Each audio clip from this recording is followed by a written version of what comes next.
Hello అండి, welcome to Partha kitchen. Dasara నవరాత్రుల్లో రెండో రోజు అమ్మవారికి నైవేద్యంగా పరమాన్నం సమర్పిస్తుంటాము. పరమాన్నాన్ని చాలా టేస్టీగా అలాగే పర్ఫెక్ట్ గా అంటే బెల్లం వేసాక పాలు విరగకుండా ఎలా ప్రిపేర్ చేసుకోవాలో ఈ వీడియోలో చూద్దాం. ముందుగా స్టవ్ ఆన్ చేసి గిన్నె పెట్టుకోవాలి. మీరు ఏ ప్రసాదం ప్రిపేర్ చేసుకోవాలన్నా ఎప్పుడు కూడా ఆవు పాలు యూజ్ చేసుకోవాలి. ఇప్పుడు ఇందులో 1/2 లీటర్ ఆవు పాలు యాడ్ చేసుకోవాలి. తర్వాత అదే ప్యాక్ లో మరొక చిన్న గ్లాస్ వాటర్ యాడ్ చేసుకుని ఆ వాటర్ ని కూడా ఈ పాల్లో యాడ్ చేసుకోవాలి. ఫ్లేమ్ ని లోలో పెట్టుకుని పాలను మరిగించుకోవాలి. నెక్స్ట్ ఒక గ్లాస్ రైస్ తీసుకుని శుభ్రంగా వాటర్ తో 2 నుంచి 3 సార్లు బాగా కడుక్కుని ఈ రైస్ లో వాటర్ వేసుకుని పక్కన పెట్టుకోవాలి. అలాగే ఇలాచీని తీసుకుని ఇలా బాగా దంచుకుని పక్కన పెట్టుకోవాలి. చూడండి, పాలు ఇలా బాగా పొంగు వచ్చి మరుగుతున్నప్పుడు ఇందులో నుంచి ఒక గ్లాస్ పాలు తీసుకుని పక్కన పెట్టుకోవాలి.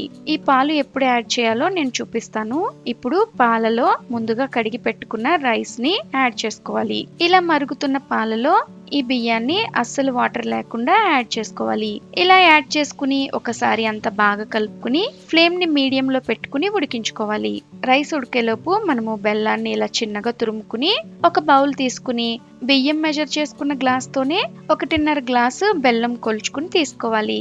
ఈ స్వీట్నెస్ సరిపోతుంది, కావాలంటే మరి కాస్త యాడ్ చేసుకోండి.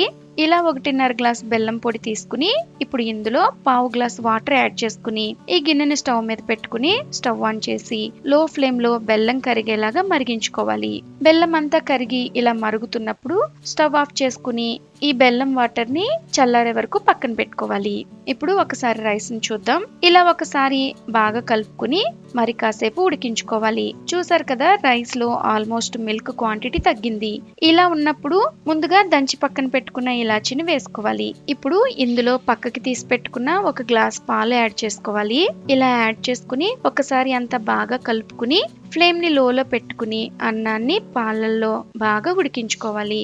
మీరు ప్రిపేర్ చేసే పరమాన్నం టేస్ట్ మరింత పెరగాలంటే ఇలా చేసి చూడండి. అన్నం పాలల్లో ఉడకడంతో మరింత రుచిగా ఉంటుంది. కరిగించుకున్న బెల్లాన్ని కాస్త చల్లారిన తర్వాత ఇలా వడగట్టుకుని పక్కన పెట్టుకోవాలి. 10 నిమిషాల తర్వాత రైస్ మీద మూత తీసి అన్నాన్ని ఒకసారి బాగా కలుపుకుని చూసారు కదా, ఇంకా పాలు ఉన్నాయి. ఇలా ఉన్నప్పుడు కనుక మీరు బెల్లం యాడ్ చేస్తే పాలు విరిగిపోతాయి. అందుకే మూత పెట్టి మరొక 5 మినిట్స్ ఉడికించుకోవాలి.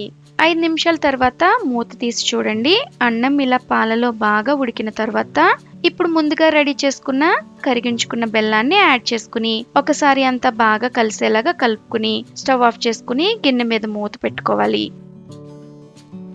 ఇప్పుడు ఒక గిన్నె తీసుకుని 4 స్పూన్ల ఆవు నెయ్యి యాడ్ చేసుకుని ఇందులో 2 స్పూన్ల జీడిపప్పుని యాడ్ చేసుకుని బాగా వేయించుకోవాలి.